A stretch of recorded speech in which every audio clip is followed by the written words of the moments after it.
नमस्कार मंडळी, मी संध्या सप्रे. कसे आहात तुम्ही सगळे? यूट्यूबवरील माझ्या आध्यात्मिक चॅनल अमृताचे डोहे यामध्ये मी तुम्हा सगळ्यांचं मनापासून स्वागत करते. आजच्या एपिसोडमध्ये आपण मुंडक उपनिषद बघणार आहोत. पहिले त्याच्या पाठीमागचे 2 एपिसोड मुंडक उपनिषदावर झाले आहेत. आजचा 3रा भाग मुंडक उपनिषदावर हा एपिसोड मी करत आहे. मंत्र पहिला, प्रकरण 3. 2 जिवलग मित्र असलेले पक्षी एकाच झाडावर राहत असत. त्यापैकी एक झाडावरची फळं खाण्यामध्ये मग्न असायचा, तर दुसरा केवळ साक्षीनं सर्व बघत असे. आता या मंत्रामध्ये एक अत्यंत प्रसिद्ध कथा आलेली आहे. 2 पक्षी आत्मतत्वाची प्रचिती कशी काय येऊ शकते आणि ते म्हणजे नेमकं काय, हे नेमकेपणानं सांगणारी ही कथा आहे. रूपकात्मक ही कथा आहे.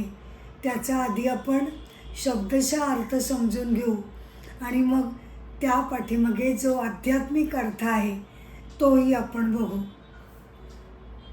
एका झाडावर 2 मित्र असलेले पक्षी राहतात. एक आहे तो झाडावरची फळं खाण्यात मग्न आहे आणि दुसरा जो आहे तो फक्त साक्षी रूपानं बघत आहे. आता यातला एक पक्षी जो फळं खाणारा आहे तो आहे अहंकार रूपी जीवात्मा आणि दुसरा पक्षी जो केवळ साक्षी रूपानं सगळं बघत आहे तो आहे चैतन्य आत्मतत्व. हे दोन्ही पक्षी एकाच झाडावर आहेत. एक त्यातील श्रेष्ठ पक्षी जो आहे तो आहे आत्मतत्व आणि दुसरा कनिष्ठ पक्षी जो आहे तो आहे अहंकार रूपी जीवात्मा. असे 2 पक्षी झाडावर म्हणजे काय? झाड याचा अर्थ शरीर. एकाच शरीरामध्ये हे 2 मी एकत्रपणे त्या शरीरामध्ये वसत आहेत. हे 2 मी म्हणजे नेमके कोण? तर एक म्हणजे श्रेष्ठ पक्षी जो केवळ साक्षी रूपानं सगळं बघत आहे, तो म्हणजे चैतन्य आत्मतत्व, ऊर्जा तत्व, ईश्वरीय तत्व जे आपल्या प्रत्येकाच्या शरीरामध्ये वसलेलं आहे, तो म्हणजे श्रेष्ठ पक्षी. आणि दुसरा मी कोण? तर तो म्हणजे खोटा मी.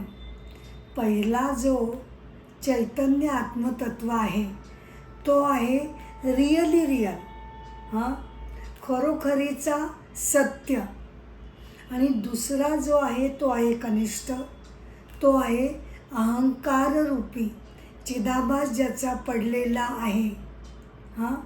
आत्मतत्वाचं प्रतिबिंब अहंकारावर पडल्यामुळे त्याचा प्रकाश अहंकाराला उसना चैतन्य तत्वाकडून मिळाल्यामुळे अहंकार हा तेजस्वी आणि प्रकाशित झालेला आहे.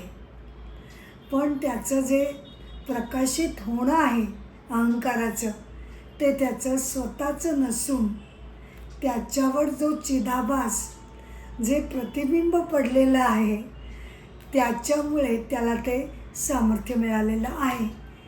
त्यामुळे त्याला खोटा मी किंवा सेकंड मी किंवा कनिष्ठ मी असं म्हटलं जातं.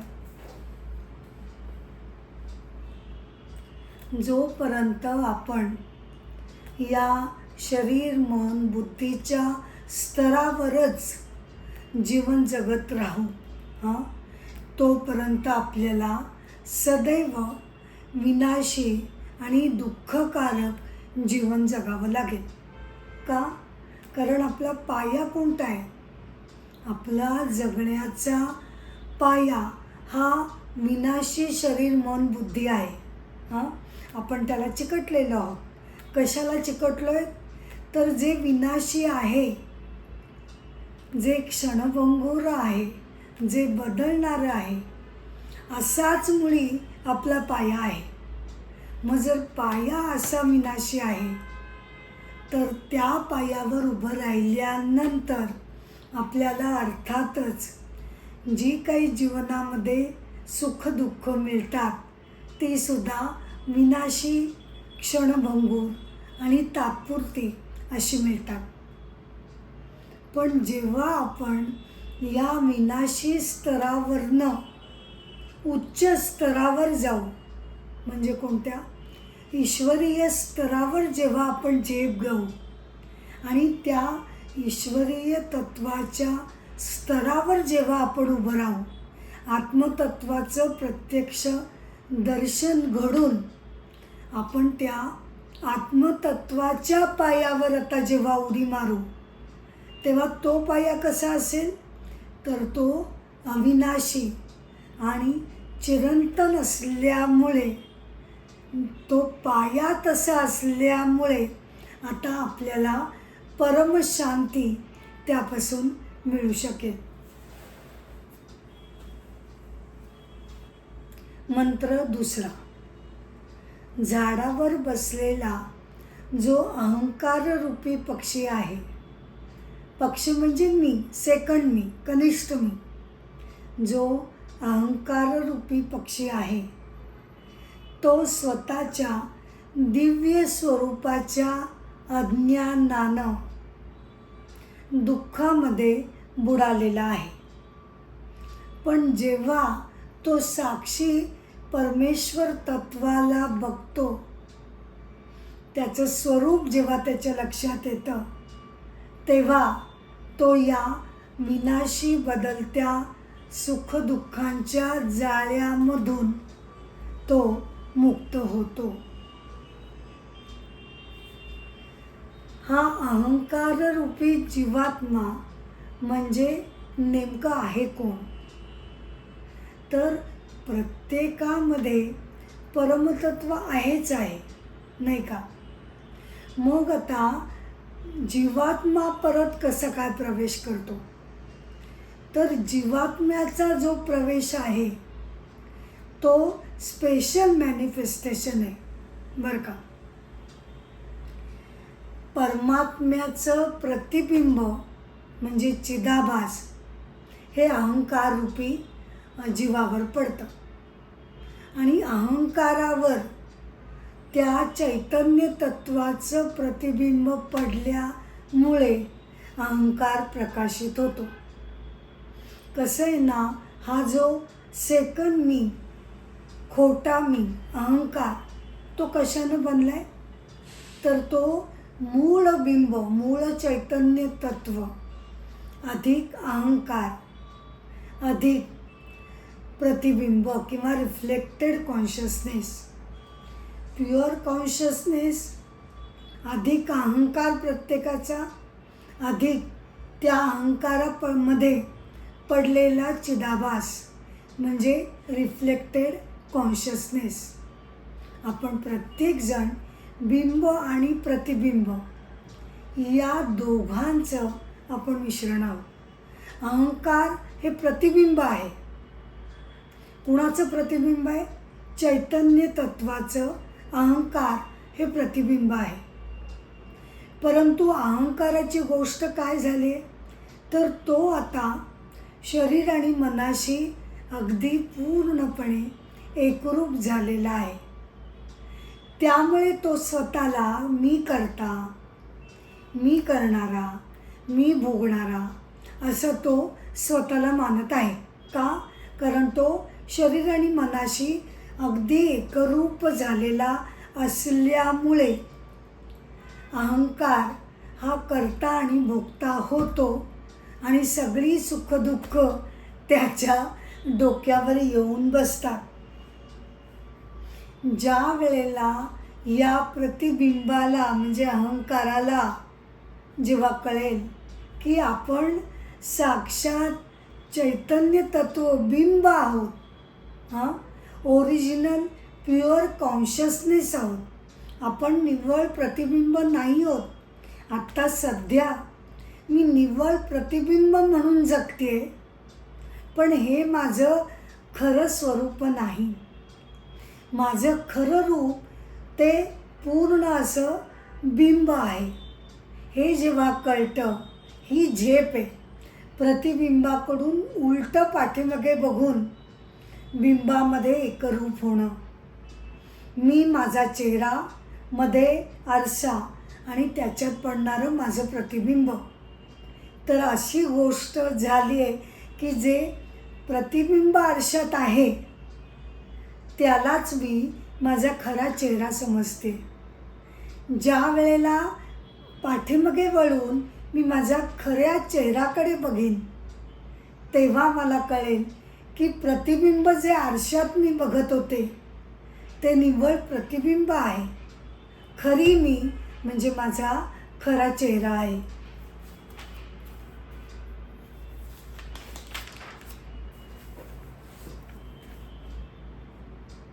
मंत्र 3.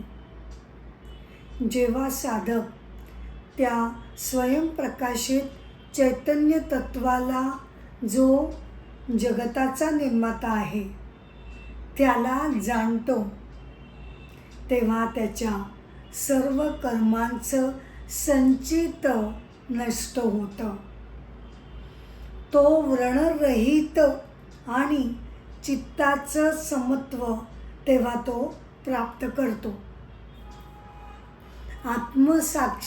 साक्षात्काराची ही जी प्रोसेस आहे ती इथे सांगितलेली आहे बरं का. ध्यानधारणेनं हळूहळू साधक जेव्हा बाह्य जगत, बाह्य विषय, बाह्य आकर्षण यांच्यापासून तो मुक्त होतो, त्याचप्रमाणे आतले अंतर्गत विचार, विषारी विचार या द्वंद्वांपासून, भावभावनांपासून, द्वेष, मत्सर वगैरे विकारांपासून म्हणजे बाह्य जगतापासून तो मुक्त होतो.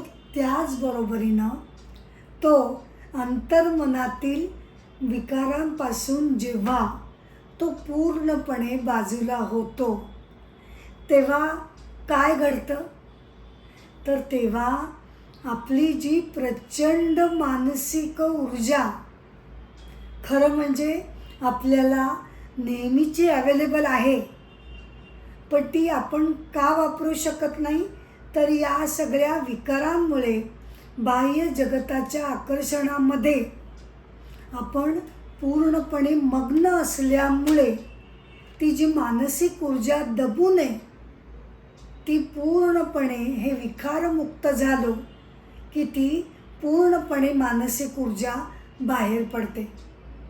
आणि मग त्या शक्तिशाली ऊर्जेच्या सहाय्यानं आपण आत्मसाक्षात्कार आपल्याला घडू शकतो. आत्मसाक्षात्कार घडण्यासाठी ही जी मानसिक ऊर्जा आहे ती आपल्याला उपयोगी पडते.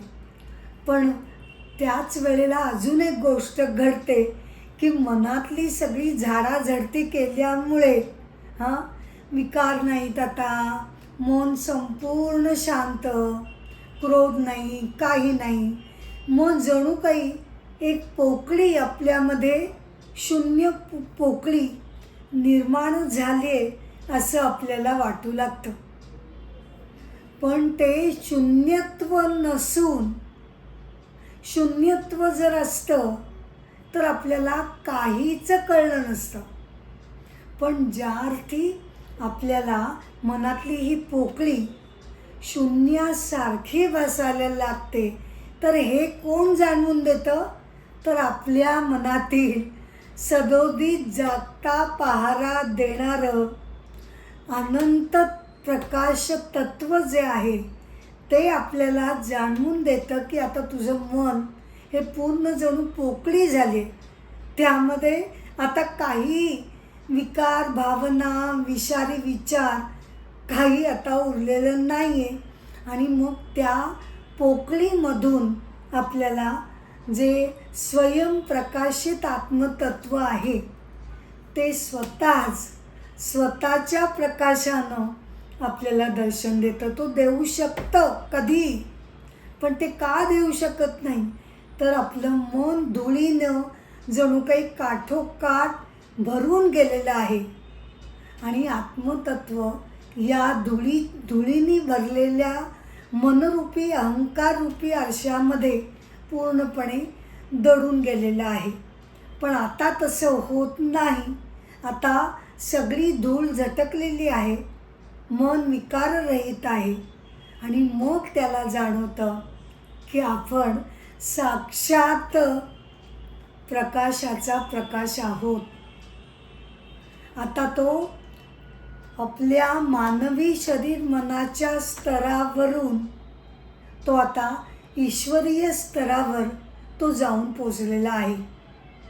आणि मग त्या स्तरावर गेल्यानंतर आता परत त्याला आपल्या मनबुद्धीचे हे प्रक्षोभ, हे राग, संताप, हे काही परत आता त्याला त्रास देऊ शकत नाही. एखाद्या दीपस्तंभाप्रमाणे तो आता अचल, अगदी शांत असा तो जगाला प्रेरणा देणारा असा आशेचा दीप जणू सगळ्यांसाठी ठरतो. त्याला भावनांचे प्रक्षोभ, संताप हे आता त्याला विचल करू शकत नाही. कारण त्याला कळून चुकतं तो कोणत्या स्तरावर आहे. तो आता त्या शरीर मनाचे आत्तापर्यंतचे गेम झाले सगळे. मी आज रागून दाखवतो, मी आज लोभ करून दाखवतो, मी आज मत्सर करतो, हे सगळं त्याच्या लक्षात यायला लागतं की हे माझं स्वरूप, मी आत्मस्वरूप आहे, मी ते नाहीच आहे. शरीर आणि मन मला वाटेल ते खेळ खेळून दाखवतात आणि मी आत्तापर्यंत समजत होतो की म्हणजे माझेच खेळ चालू आहेत. तर ती आता पकड, शरीर आणि मनाची, त्याच्यावरची जी पकड होती आत्तापर्यंतची, ती सगळी आता निघून गेलेली आहे. आणि शरीर मनाचे खेळ माझे नाही हे लक्षात आल्यानंतर तो शांतपणे त्याच्या जागी अविचलपणे उभा असतो. आणि म्हणून आत्मसाक्षात्काराला दुसरा जन्म असं म्हटलं जातं का? कारण पहिल्या जन्माच्या वेळेला बालक हे मातेच्या गर्भातून बाहेर येतं आणि तेव्हा अहंकाराचा जन्म तेव्हा होतो. आणि ईश्वरीय स्वरूप स्वतःचं कळून चुकतं तेव्हा तो त्याचा दुसरा जन्म मानला जातो. कारण तेव्हा त्याच्या अहंकाराचा, खोट्या मीचा संपूर्णपणे विलय होतो आणि तो साक्षात आता नव्यानं आयडेंटिटी बदलली आहे. आधार कार्ड त्याचं टोटली चेंज झालं आहे, टोटली ट्रान्सफॉर्मेशन झालं आहे. फ्रॉम मॅन टू गॉड असं त्यांनी झेप घेतलेली आहे. आणि त्यामुळे दुसरा जन्म म्हणजे साक्षात आता तो ईश्वर स्वरूप होऊन ते जीवन जगायला लागतो.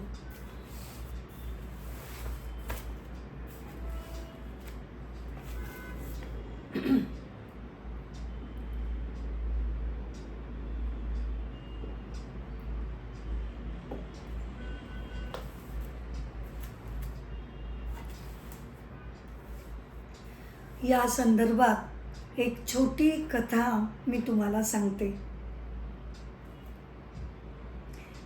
चैतन्य महाप्रभू, संत श्रेष्ठ चैतन्य महाप्रभू, जन्म 1486, मृत्यू 1534. मूळचं खरं नाव विश्वंभर मिश्रा. जन्म त्यांचा नवद्वीप बंगाल येथे झाला. त्यांना गौरांग असेही त्यांच्या गौरवर्णामुळे म्हटलं जातं.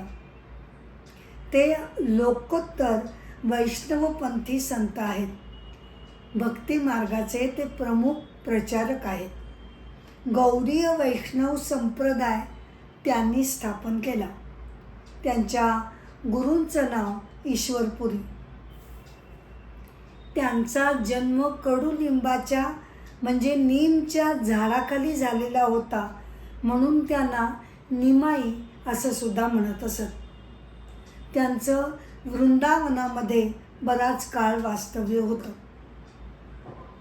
वैष्णव संप्रदायाचे जे भक्त आहेत ते त्यांना श्रीकृष्ण आणि राधा यांचा संयुक्त अवतार मानतात. त्यांनी उच्च नीचतेचा भेदभाव जगामध्ये करू नका असं त्यांनी आग्रहानं सांगितलं. श्रीकृष्णाच्या भक्ती आणि उपासनेसाठी ते नीलाचल येथे 18 वर्ष राहिले. वृंदावनामध्ये त्यांनी वैष्णव मंदिरांची स्थापना केली. त्यांच्या कीर्तनाला अलोट गर्दी जमत असे.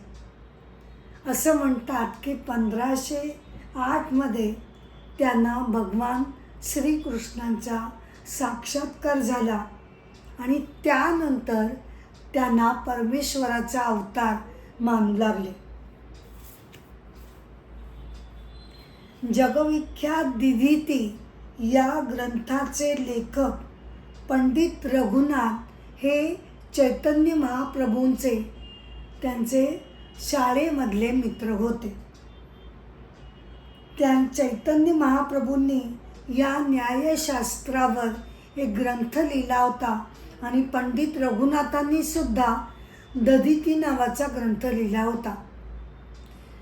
पंडित रघुनाथांनी चैतन्य महाप्रभूंना विचारलं की तू पण याच विषयावर ग्रंथ लिहितोयस ना, मला दाखव तुझा ग्रंथ. चैतन्य महाप्रभूंनी त्यांना वाचायला दिला आणि पंडित रघुनाथांच्या लक्षात आलं की चैतन्य महाप्रभूंनी तो ग्रंथ इतका उत्कृष्टपणे लिहिलेला आहे की त्या ग्रंथापुढे माझ्या ग्रंथाचं वाचन कोणी कधीच करणार नाही.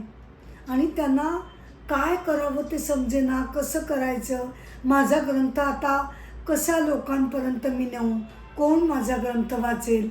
अतिशय निराशा त्यांच्या मनामध्ये दाटून आली आणि त्यांनी प्रांजळपणे त्यांना सांगितलं की तुझा इतका उत्कृष्ट ग्रंथ आहे की माझा ग्रंथ कोणी त्यानंतर वाचणारच नाही.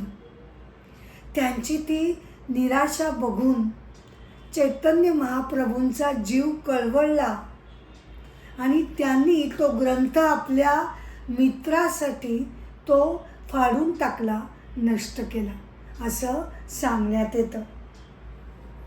तर असे हे संत श्रेष्ठ चैतन्य महाप्रभू.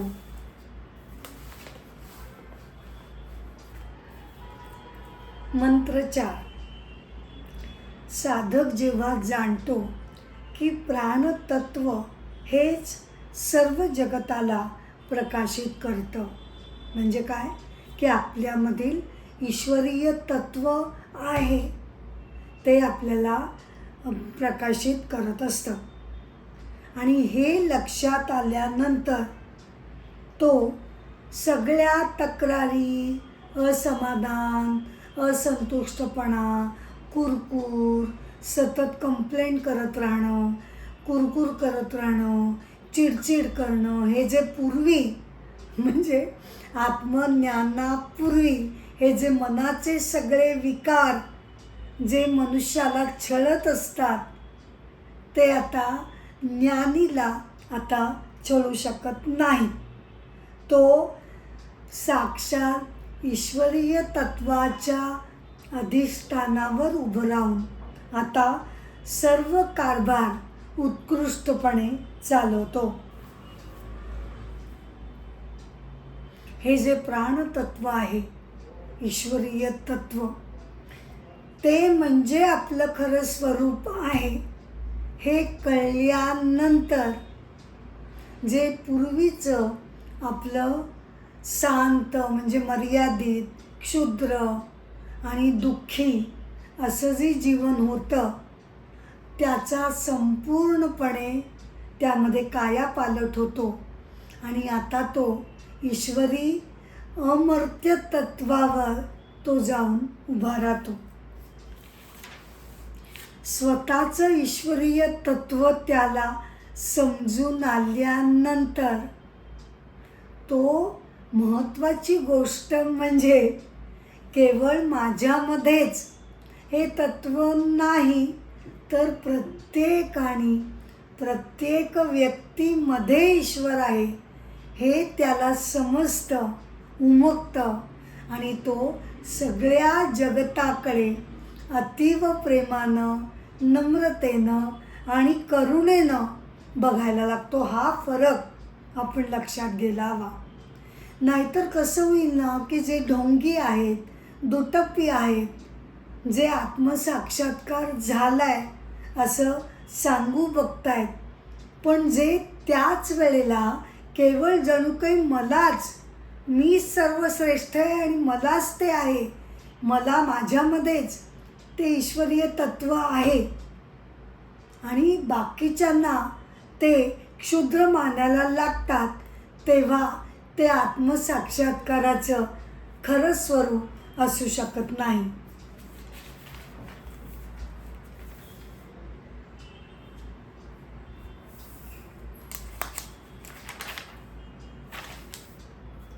हा जो आत्मज्ञानी आहे तो जगताच्या व्यवहारापासनं आता लांब राहतो असं सर्वसाधारणपणे लोकांचा समज होतो, पण तसं होत नाही.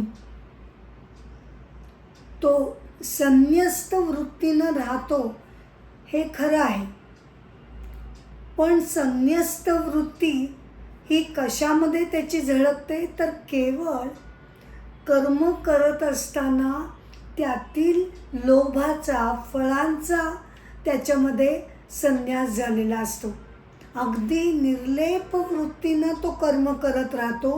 हाच काय तो कर्मफळांचा संन्यास तो घेतो, कर्मांचा संन्यास तो घेत नाही. तो लोकांप्रती उदासीन नसतो. निष्ठुरपणे तो जगताच्या सुखदुःखांकडे बघत नाही. हा चुकीचा गैरसमज आहे. उलट आता त्याला कळून चुकलं की सगळीकडे ईश्वरीय तत्व आहे आणि त्या ईश्वराची मूलभूत काय गोष्ट आहे तर अतीव प्रेम, करुणा, ममता आणि जगाबद्दल सहानुभूती, करुणा, प्रेम. मग साहजिकच तो त्या करुणेनं ओथंबून तो लोकांचं दुःख दूर करण्यासाठी कार्यवान होतो. आणि खरं म्हटलं तर त्याच्या इतका उत्कृष्ट समाजासाठी कार्य करणारा दुसरा कोणी असूच शकत नाही. कारण त्याला आता कर्म करतोय त्याचा अहंकार नाही, कर्म करतोय तर त्याचं फळ मला मिळावं हा लोभ नाही. मग अशा निरपेक्ष वृत्तीनं जो कार्य करतो तो अत्यंत उत्कृष्टपणे समाजामध्ये त्याचं योगदान देईल, यात काही नवल नाही.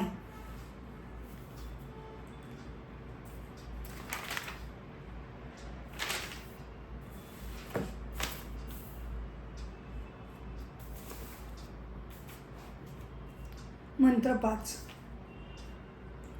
ते परमतत्व हे सत्यपूर्ण वागणुकीनं, लक्षात घ्या, सत्यपूर्ण वागणुकीनं, एकाग्रतेनं, नित्य उपासनेनं, आत्मसंयमानं प्राप्त होऊ शकतं. जेव्हा शरीर, मन, बुद्धीची अशुद्धता नष्ट होते आणि तपस्येनं साधक पूर्णपणे निर्दोष होतो, दोषमुक्त, म्हणजे जी सगळी विकाराची, अहंकाराची धूळ जमलेली होती ती सगळी निघून गेलेली आहे आणि त्याचा आरसा आता लखलखीत झालेला आहे. तेव्हा त्या ज्ञानीची देहकांतीसुद्धा तेजस्वी तेजोमय अशी होते.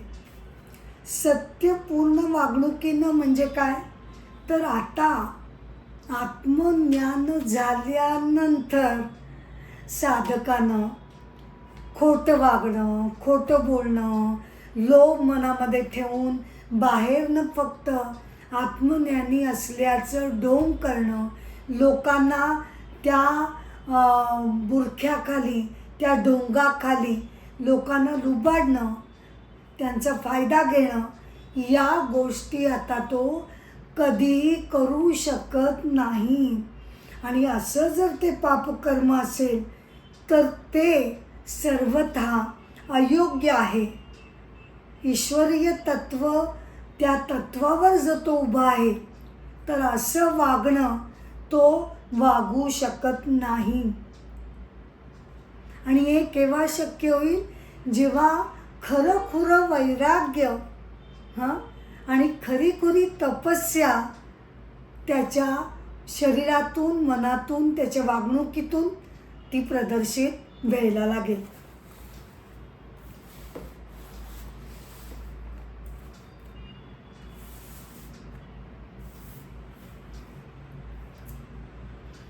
मंत्र 6. सत्याचाच केवळ विजय होतो, असत्याचा विजय होत नाही. केवळ सत्याच्याच मार्गानं साधक परमेश्वर तत्वाला जाऊन मिळतो.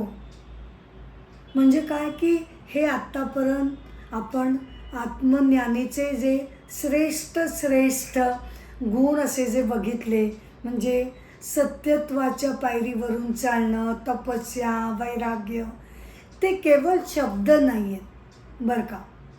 केवळ शब्दांनी त्याची ओळख होऊ शकत नाही. केवळ ग्रंथ वाचून, 4 गोष्टी ऐकून, वाचून, शिकून हे घडत नाही.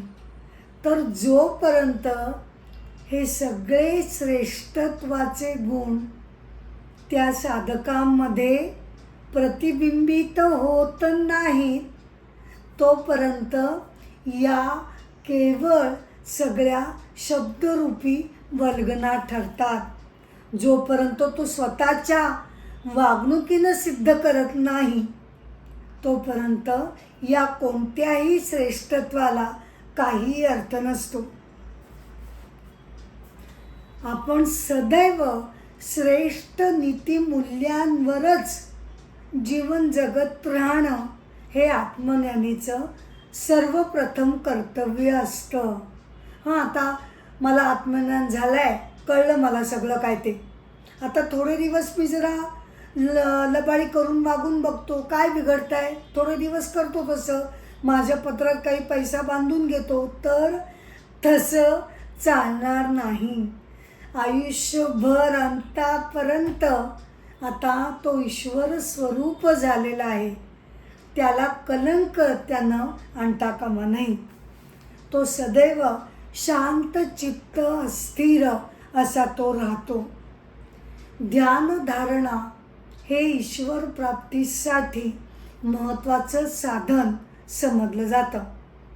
पण असं जरी असलं तरी बरं का, प्रत्यक्ष ध्यानधारणेनं हा साक्षात्कार होत नाही. लक्षात घ्या, प्रत्यक्ष ध्यानधारणेनं हा साक्षात्कार होत नाही, तर ध्यानधारणेनं केवळ अहंकारावरचा, मनावरचा जो अज्ञानरूपी पडदा आहे, तो पडदा केवळ पूर्णपणे बाजूला केला जातो. आणि पडदा बाजूला केल्यानंतर जे आत्मतत्व आहे ते स्वतःच स्वयंप्रकाशित असल्यामुळे स्वतःच्या प्रकाशानं, स्वतःच्या तेजानं ते स्वतःच प्रकाशित होऊन आपल्याला दर्शन देतं. आता एक प्रश्न असा येऊ शकतो की एवढं जर ते तेजस्वी आत्मस्वरूप प्रकाशरूप आहे, तर मग अज्ञानाच्या पडद्याने अशी काय गोष्ट घडते की ज्यामुळे आम्ही त्यांना बघू शकत नाही. तर त्याच्यावर आदी शंकराचार्य असा दाखला देतात, उदाहरण देतात की पाण्यामुळेच तलावामध्ये शेवाळ साचतं. बरोबर? तलावामध्ये पाण्यामुळेच तलावावर शेवाळ साचतं आणि ते शेवाळ पूर्णपणे साचून गेल्यामुळे आतील पाणी आपल्याला दिसत नाही.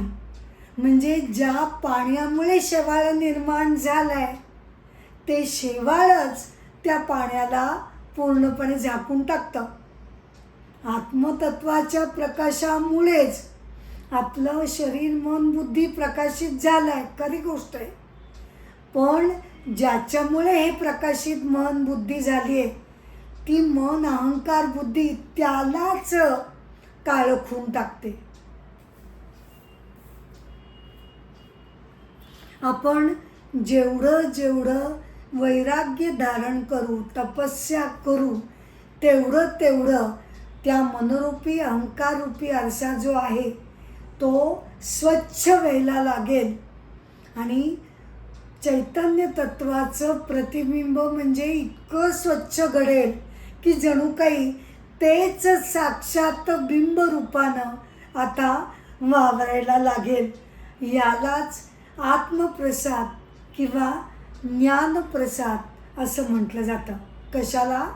ज्ञानप्रसाद म्हणजे पूर्ण वैराग्यानं, पूर्ण तपस्येनं मन पूर्णपणे, अगदी पूर्णपणे शुद्ध झालं आणि त्याच्यामध्ये साक्षात जे प्रतिबिंब होतं आत्तापर्यंत आणि आहे ते प्रतिबिंबच साक्षात बिंबाच्या रूपानं झळकायला लागतं.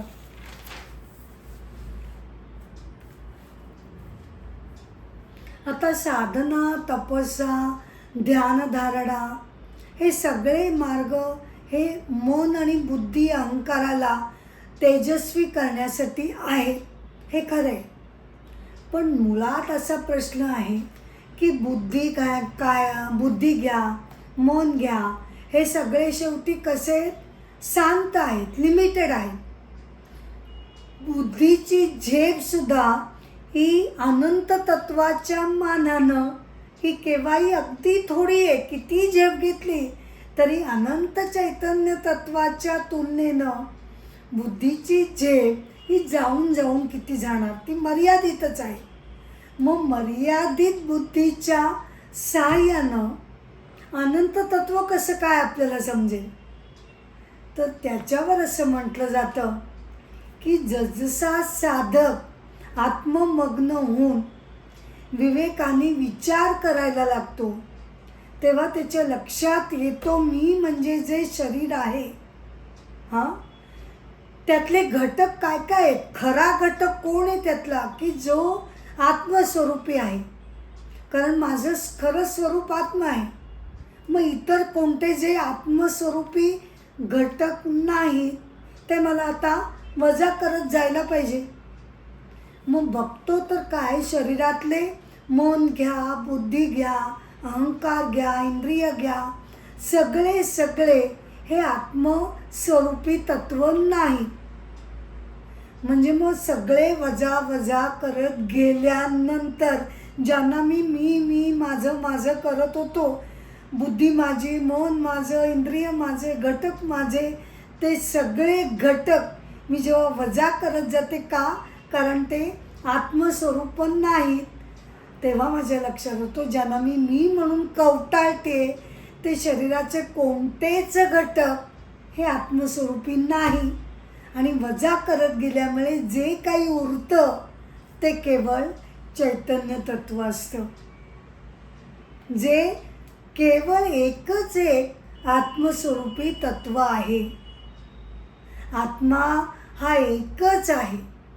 त्याच्या भोवती गुंडाळलेलं शरीर, मन, बुद्धी, सगळं जगत, सगळं हे अनात्म या कॅटेगरीमध्ये जाऊन पडतं. दोन कॅटेगरी, एक आत्म्याची, एक अनात्म्याची.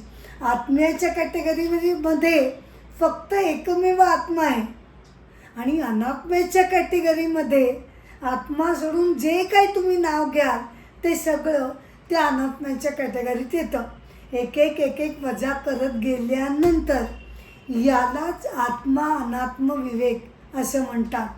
आणि त्या दृष्टीनं विवेकानं विचार केल्यानंतर त्याला केवळ चैतन्य तत्व घटक हा उरतो आणि मग त्याचं दर्शन त्याला घडतं.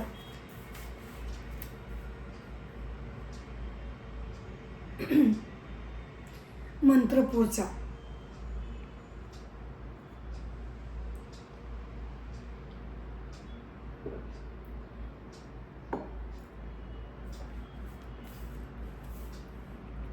आता ही जी वरची प्रक्रिया सांगितलेली आहे आत्मज्ञानाची, त्याच्यानंतर पुढचा श्लोक असं म्हणतो, आत्मज्ञानीनं म्हणजे एकदा हे आत्मज्ञान खरं स्वरूप समजल्यानंतर आत्मज्ञानीने कोणत्याही क्षेत्रामध्ये इच्छा धरावी, कोणत्याही वस्तूच्या प्राप्तीची कामना धरावी, ते त्याला प्राप्त होतं.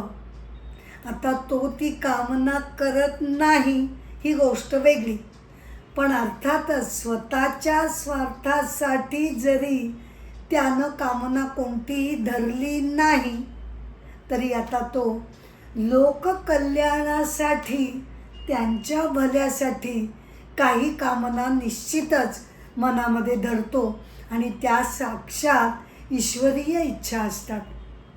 आदि शंकराचार्यांचीच गोष्ट घ्या. काय होतं त्यानं स्वतःला स्वतःसाठी? काही नको होतं. महान नको होते, ऐश्वर नको होतं, काही नको होतं, कसलाही लोभ नव्हता. तरी ती महान व्यक्ती 32व्या वर्षापर्यंत म्हणा हिंडत राहिली, लोकांमध्ये एकजूट व्हावी ही कामना करत राहिली. पण आता ही कामना आहे, पण कशी आहे? तर ती स्वतःच्या वैयक्तिक स्वार्थासाठी त्यांनी ती योजली नाही आहे. लोकांच्या कल्याणासाठी असा आत्मज्ञानी मनामध्ये इच्छा धरतो आणि अर्थातच त्या ईश्वरीय इच्छा ईश्वरीय कृपेनं पूर्ण होतात. म्हणून ज्याला म्हणजे आपल्यासारखे जे सामान्य लोक आहेत, ज्यांना आपल्याला वैभव हवं आहे, आपलं भौतिक सगळी प्रगती हवी आहे, आपणही भली माणसं आहोत, आपण काही वाईट नाही आहोत, लगेच आपण काही आपल्याला कंडेम करू नये. आपण नीतिमार्गावरनं चालणारी साधी सज्जन माणसं आहोत, पण त्याचबरोबरीनं आपल्याला व्यावहारिक जगतामध्ये राहत असल्यामुळे, संसारामध्ये पाय अडकला असल्यामुळे आपल्याला थोडीफार भौतिक वैभवाची सुद्धा इच्छा असते. तर ज्याला कुणाला अशी वैभव प्राप्तीची इच्छा आहे त्यानं या आत्मज्ञानीला शरण जावं, म्हणजे त्याच्या इच्छा सगळ्या फलद्रूप होतात. जेव्हा आपण एखाद्या गोष्टीचा मनापासून ध्यास घेतो, त्याच्यासाठी अपार कष्ट करतो, तेव्हा खरं म्हटलं तर ती जो ध्यास घेतलाय तो पूर्ण व्हायला हवाच हवा. पण तसं नाही घडत बऱ्याच वेळा आणि आपण बाह्य परिस्थितीला त्यासाठी जबाबदार धरतो. पण बऱ्याच वेळेला काय घडतं की आपल्या अंतर्गतच काय घडतं, तर एखादा ध्यास घेतो तर खरा आपण, पण पूर्णपणे त्याच्यावर आपण एकाग्र चित्त होऊ शकत नाही. अगदी त्याच वेळेला इतर अनेक इच्छा, अनेक गोष्टींचा ध्याससुद्धा आपल्याला घ्यावासा वाटतो आणि एकमेकांच्या विरुद्ध विचार हे एकमेकांना कॅन्सल करत जातात आणि मग कोणताच ध्यास हा परिपूर्णपणे आपण पूर्ण करू शकत नाही. म्हणजे मग त्यासाठी आवश्यक आहे मन स्थिर ठेवून एखादं जे उच्च ध्येय घेतलेलं आहे त्याच्यामध्ये आता इतर भरमसाठ अनेक 100 गोष्टींच्या इच्छा त्यामध्ये न ॲड करता एकाग्र चित्तानं ध्यानमग्नतेनं कष्ट करून ते जेव्हा आपण त्याच्या पाठीमागे परिपूर्ण होण्यासाठी धडपडत राहतो, तेव्हा ती जी इच्छा फलद्रूप होते, त्याला एक अलौकिक शक्ती आपल्यामध्ये तेव्हा निर्माण होते. का? कारण 1000 ठिकाणी पाण्याचा लोंढा आता जात नाही, एकाच ठिकाणी तो सगळं एकाग्र चित्तानं तो जलाशय एकत्र साठवून एक प्रचंड शक्ती आपल्यामध्ये निर्माण होते आणि आपण ते कार्य तडीला नेतो. तेव्हा त्याला ईश्वरी कृपा प्रसाद असं म्हटलं जातं. म्हणजे लक्षात घ्या की कृपा प्रसाद म्हणजे केवळ कधीतरी काहीतरी कोणीतरी चमत्कार होईल, ईश्वर माझ्यावर कृपा करेल असं नसून, बरोबरीनं माझेही अखंड अभंग प्रयत्न जेव्हा चालू राहतील, तेव्हा ईश्वर कृपेचा मला आशीर्वाद मिळेल.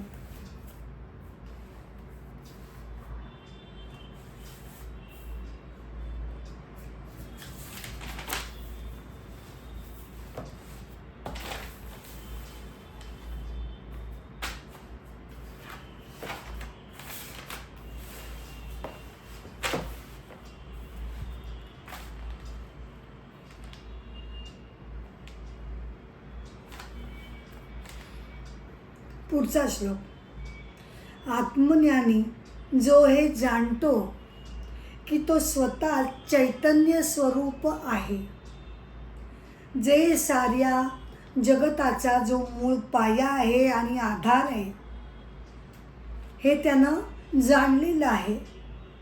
आणि आता जे साधक बरं का अजून त्या आत्मज्ञानाच्या पायरीपर्यंत पोचलेले नाही, पण ज्यांना आत्मज्ञान प्राप्त करून घेण्याची मनामध्ये इच्छा आहे, जे असे साधक आहेत जे वैराग्यपूर्ण जीवन जगत असून ज्यांच्यामध्ये आता भौतिक इच्छा उरलेल्या नाही, म्हणजे तेही त्याच मार्गावर चालत आहेत, ते साधक जर ज्ञानीला शरण गेले तर त्यांना मोक्षप्राप्ती होईल.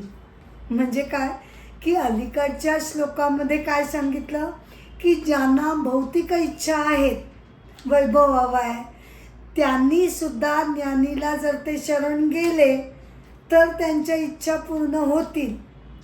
आणि आता या श्लोकामध्ये म्हटलं आहे की ज्यांना या इच्छा नाहीत पण ज्यांना मोक्ष हवा आहे, त्यांनी सुद्धा जर त्यांना आत्मज्ञानीला शरण जायचं ठरवलं तर त्यांना जो मोक्ष हवा आहे तो मोक्षप्राप्ती त्यांचे गुरु त्यांना करून देतील.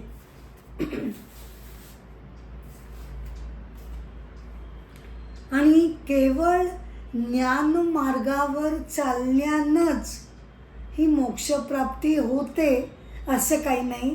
तर काय याच्यामध्ये सांगितलं गेलं आहे, शरण जा गुरुला, म्हणजे गुरुसेवा करून गुरुला अनन्यतेनं शरण जाऊन साधकाला मोक्षप्राप्ती मिळू शकते.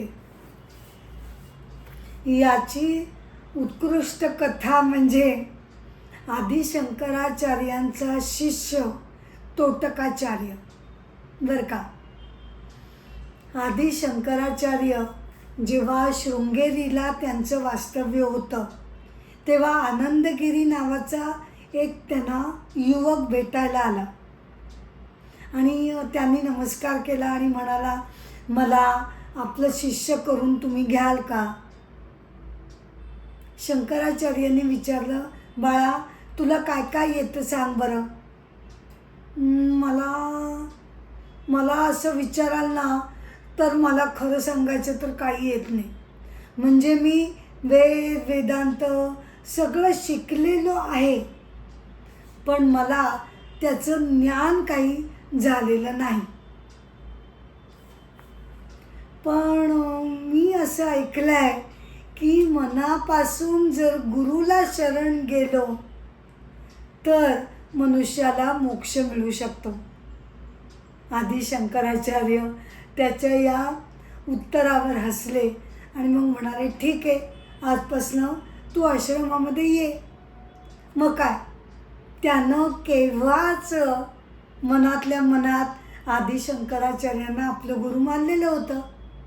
मग काय, स्वारी 24 तास फक्त आपल्या गुरूंचा विचार, त्यांच्यासाठी धडपडणं, त्यांची सेवा करणं, त्यांना काय हवं नको ते बघणं, आणि अगदी निष्काम वृत्तीनं, बरं का, काही लोभ नाही, काही त्याच्यापासून काही मिळेल ही काही मनामध्ये आशा नाही, अतिशय भाबड्या मनानं, निष्पाप मनानं तो गुरूंची सेवा करत होता. बघता बघता आदी शंकराचार्यांना तो आवडू लागला. तर एके दिवशी झालं काय की त्यांच्या आश्रमामध्ये आदी शंकराचार्य त्यांच्या कुटीमध्ये त्यांच्या शिष्यांना बोलवून पाठ घेणार होते, शिकवणार होते. सगळेजण जमलेले होते, पण गुरु काही पाठ सुरू करायला सुरुवात करेना. पद्मपादाचार्यांना काही राहवलं नाही आणि त्यांनी विचारलं, गुरुजी आता सगळे आलेले आहेत, मग आपण कुणाची वाट बघताय? ते म्हणाले, अरे माझा आनंदगिरी नाही आला, त्याचं नाव आनंदगिरी, तो नाही आला अजून, मी त्याची वाट बघतोय. अहो, आता पद्मपादाचार्यांना काही राहवलं नाही. एरवी काही त्यांनी असं काही उत्तर दिलं नसतं, पण त्याला एवढा राग आला की त्या आनंदगिरीला काही समजतच नाही, कोणी कितीही समजावून सांगा शिकवलेलं, आणि आता अशा शिष्यासाठी आपले गुरु त्याची वाट बघतायत. त्याला अगदी राहवलं नाही आणि त्यानं अगदी आवाज शांत ठेवून त्यांनी म्हटलं, अहो गुरुदेव, पण त्याला तर काही कळतच नाही हो, तुम्ही का थांबताय त्याच्यासाठी?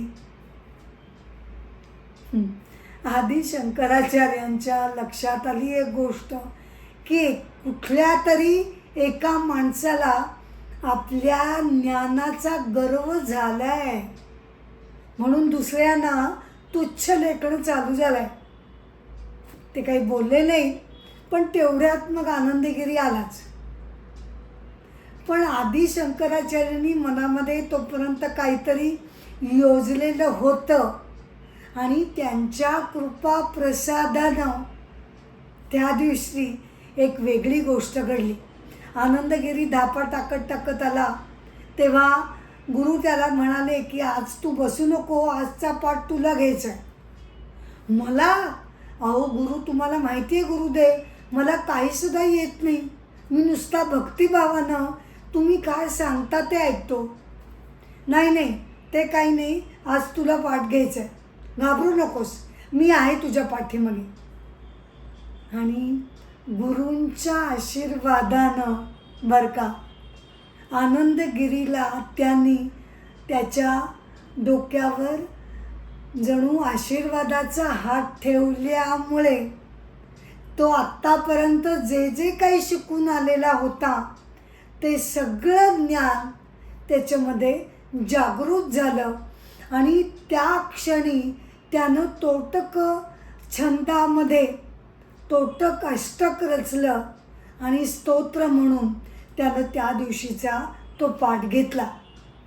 त्यानंतर पद्मपादाचार्यांना आपली चूक लक्षात आली आणि त्यांनी अत्यंत नम्रतेनं गुरूंना नमस्कार केला आणि आपली चूक स्वीकारली. म्हणजे गुरुसेवा करून गुरुला अनन्य शरणतेनं शरण जाऊन साधकाला मोक्ष मिळू शकतो.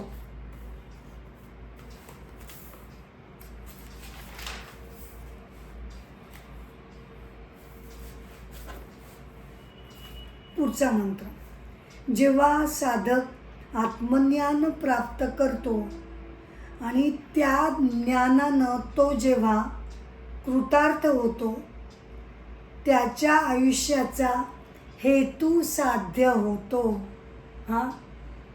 त्याच्या आयुष्याचा हेतू साध्य होतो. सर्व इच्छांमधून आता तो मुक्त होतो आणि परमशांती त्याला मिळते. आत्मज्ञानाचा महिमा इथे गायलेला आहे. म्हणजे त्याला उदाहरण नेहमी असं दिलं जातं की एखादा अगदी अत्यंत गरीब अवस्थेत रस्त्यामध्ये घरदार नसलेला गरीब मनुष्य जणू हिंडत राहावा, दुःखी असावा आणि अचानकपणे त्याला कळून चुकावं की तो अख्ख्या राज्याचा जणू राजा आहे, हे त्याला जेव्हा कळावं तेव्हा त्याला कसा आनंद होईल, तसा आनंद या साधकाला घडतो. आत्तापर्यंत मी एक छोटासा जीव, क्षुद्र जीव, मला मरण आहे, मला सगळी सुखदुःख आहेत, मी अगदी लिमिटेड आहे, क्षुद्र आहे, या जाणीवेनं दुःखी असलेला तो पिडलेला जीव का कारण तो शरीर मनाला कवटाळून बसलाय, त्याच्या स्तरावर तो आहे. त्याला जेव्हा कळतं की आपण शरीर मन बुद्धी नसून आपण साक्षात ते चैतन्य रूप प्रकाश तत्व आहोत, प्रकाशाचा प्रकाश आहोत, सर्व जगताचा आध्यात्मिक केंद्र बिंदू आहोत. का? कारण मीच तर पाया आहे. जगताला तोलून धरणारं जे तत्व ते मीच तर आहे. अख्ख्या विश्वाचा केंद्रबिंदू मी आहे. हे कळल्यानंतर अर्थातच सगळ्या इच्छा त्याच्या पूर्णपणे नष्ट होतात. कशा नष्ट होतात? तर पूर्णपणे तृप्ततेने त्या नष्ट होतात. आता मिळवण्यासारखं काही उरलेलंच नाही आहे. काय मिळवायचं? शरीर मन बुद्धी ही लिमिटेड होती. सतत काहीतरी तिला हवं होतं पूर्णत्व आणण्यासाठी. ती सगळी खटाटोपच आता संपलेलं आहे. जे जाणायचं होतं ते जाणून झालं, जे मिळवायचं होतं ते मिळवून झालं. आता आयुष्याची कृतकृत्यता, जीवन सार्थकी होणं म्हणजे काय हे त्याला आता कळून चुकतं. त्याच्या आधीपर्यंत काय घडत होतं? तर हा जो दुसरा मी आहे, छोटा मी, तो शरीर आणि मनाबरोबर जोडला गेला असल्यामुळे म्हणजे शुद्ध चैतन्य तत्व हे जेव्हा शरीर मनाशी एकरूप होतं तेव्हा त्याला अहंकार किंवा विनाशी आत्मा म्हणून समजला जातो. परत लक्षात घ्या, शुद्ध प्युअर कॉन्शियसनेस हा जेव्हा शरीर मनाच्या जाळ्यामध्ये अडकून त्याच्याशी एकरूप होतो, त्या माध्यमातून मन आणि बुद्धीच्या माध्यमातून तो प्रगट होतो. विनाशी माध्यमातून. माध्यम कसं आहे मन बुद्धीचं? तर ते माध्यम आहे प्रक्षोभक, सतत विकारी, विनाशी असं जे माध्यम आहे त्याच्याशी ते एकरूप झालं आहे. त्यामुळे अहंकार रूपी विनाशी आत्मा त्यामुळे जन्म घेतो. पण आता हे सगळं काही संपलेलं आहे. अहंकार विलय पावलेला आहे. मन बुद्धी स्वच्छ झालेली आहे.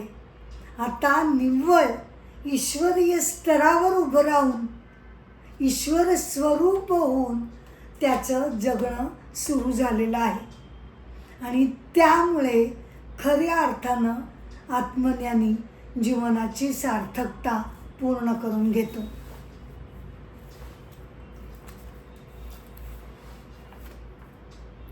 पुढील मंत्र. उपनिषदाचे संपूर्ण ज्ञान ग्रहण करून मन शुद्ध करून संन्यास योग स्वीकारून सर्व संन्यासी ब्रह्मस्वरूप प्राप्त करतात, अमृतत्व प्राप्त करतात अमृतत्व अशा अर्थानं की आत्मज्ञानी काही शरीरानं अमर होत नाही.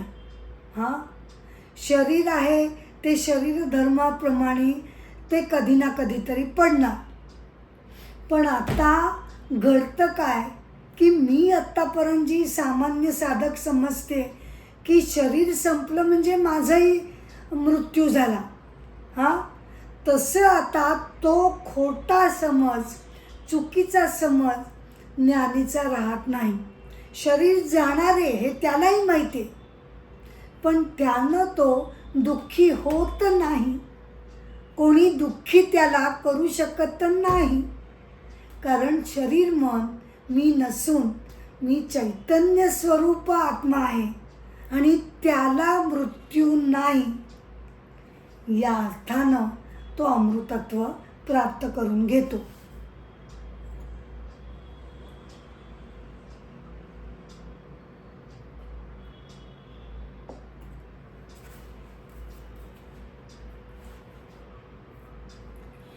इथे काय म्हटलंय या मंत्रामध्ये, जेव्हा तो संन्यास योग स्वीकारतो. संन्यास म्हणजे इथे मानसिक संन्यास याच्यावर भर दिलेला आहे बरं का.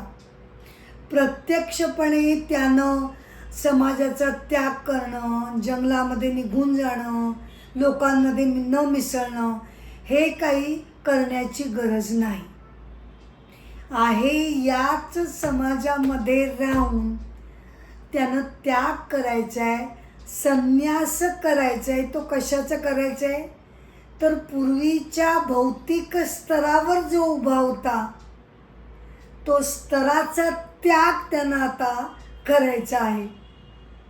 मानसिक अंतर्गत जी शांती बिघडवून टाकणारे जे प्रक्षोभरूपी त्रास देणारे जे विकार आहेत त्याचा त्याग, त्याचा संन्यास आता त्याला करायचा आहे.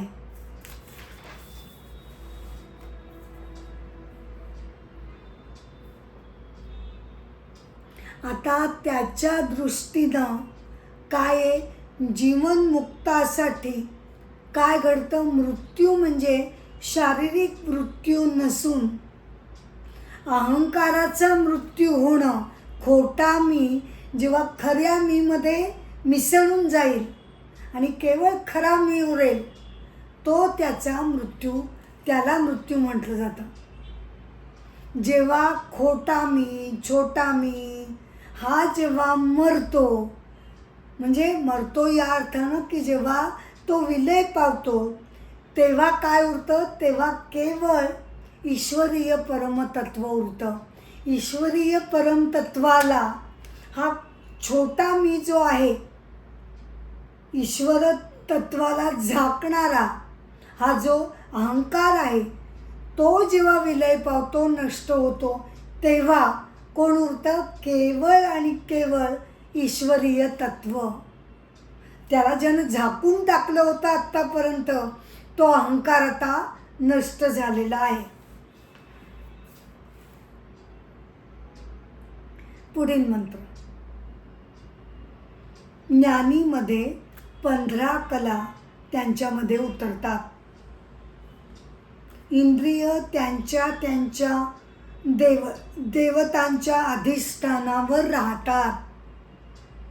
आपण बघितलंय प्रत्येक इंद्रियासाठी त्याची प्रकाशक शक्ती म्हणून एक एक देवता त्याची अधिष्ठात्री देवता म्हणून मानली गेली. का, कारण जणू काही ती प्रेरक शक्ती प्रत्येक इंद्रियाची समजली जाते आणि ती इंद्रिये त्या अधिष्ठानावर राहतात. म्हणजे त्या देवता स्वरूप का मानलं इंद्रियांना, कारण पावित्र्य टिकावं, मंगलत्व टिकावं, संयमितपणे प्रत्येक गोष्टीचा उपभोग घ्यावा ही तत्व त्यांनी जपावी म्हणून त्याचं देवतेचं मांगल्य त्याच्यामध्ये आणलेलं आहे. आणि इंद्रिय देवतांच्या अधिष्ठानावर राहतात आणि त्यांच्या कर्माने ते सर्व परब्रह्मामध्ये एकजीव होतात. या 15 कला कोणत्या आहेत? प्राण, विश्वास, आकाश, वायू, अग्नी, जल, पृथ्वी, इंद्रिये, वाचा, मन, अन्न, सामर्थ्य, संयम, मंत्र, कर्म. या झाला 15 कला. या प्राणाला सूत्रात्मा असंही म्हटलं जातं. संपूर्ण प्राण.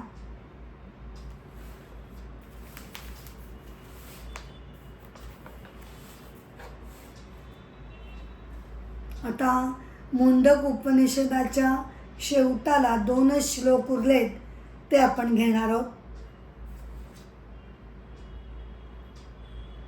फक्त त्यांनाच हे आत्मज्ञान द्यावं ज्यांनी जे कर्मकांड, पूजा अर्चा म्हणजे काही ना काही स्वरूपाची प्रार्थना घ्या, मंत्रजप घ्या, असे जे श्रद्धेने करतात, जे वेदांताचा अभ्यास करतात, ध्यानधारणा करतात, श्रद्धेनं हे सर्व केलं जातं. आणि जे एकर्षी अग्नीमध्ये आहुती देतात, जे शिरोव्रत पाळतात, अशा साधकांना हे आत्मज्ञान द्यावं. म्हणजे काय की जे ध्यानधारणा करतात, काही कर्मकांड ही चित्ताची शुद्धी होण्याकरता आवश्यक असतात, ती जे करतात, श्रद्धेनं करतात. आता एकर्षी अग्नीमध्ये म्हणजे काय? आहुती देणं म्हणजे काय? तर त्याचा सांकेतिक अर्थ असा घेणं की साधक जेव्हा पूर्ण आपल्या चित्ताची शुद्धता करतो, चित्त अग्नीमध्ये टाकतो, म्हणजे थोडक्यात काय, मन, बुद्धी, चित्त हे पूर्ण त्यातले दोष जाळून ते पूर्ण शुद्ध करतो. त्या प्रक्रियेला एकर्षी अग्नीमध्ये ते आहुती देणं असं म्हटलं जातं. आणि जे शिरोव्रत पाळतात म्हणजे काय, तर शिरोव्रतचा शब्दशः अर्थ होतो डोक्यावर अग्निपात्र घेऊन चालणं, बरं का.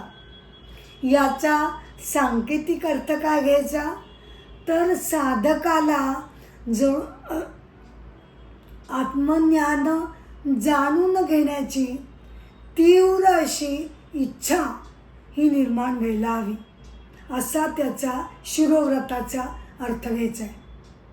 तर हे सगळं जे त्याच्याकडे असेल त्या साधकाला आत्मज्ञान जरूर द्यावं.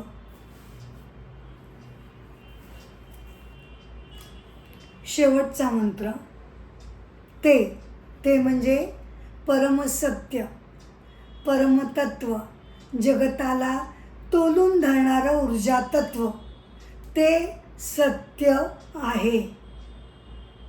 अंगिरा ऋषींनी शिष्यांना सांगितले, परंतु ते ईश्वरीय तत्वाचं दर्शन घडण्यासाठी ध्यानधारणा, तपस्या, अभ्यास या सगळ्याची त्यासाठी गरज लागते. अशा प्रकारे हे अतिशय सर्वांग सुंदर असं मुंडक उपनिषद इथे आपण या एपिसोडमध्ये समाप्त करत आहोत. माझ्या एपिसोडची सुद्धा मी इथे सांगता करत आहे. तुम्हा सगळ्यांना नम्रपणे विनंती करते की कृपया तुम्ही सगळ्यांनी अमृताचे डोही या माझ्या यूट्यूबवरील चॅनलला कृपया लाईक करावं, शेअर करावं, सबस्क्राईब करावं, ही नम्र विनंती आहे. नमस्कार.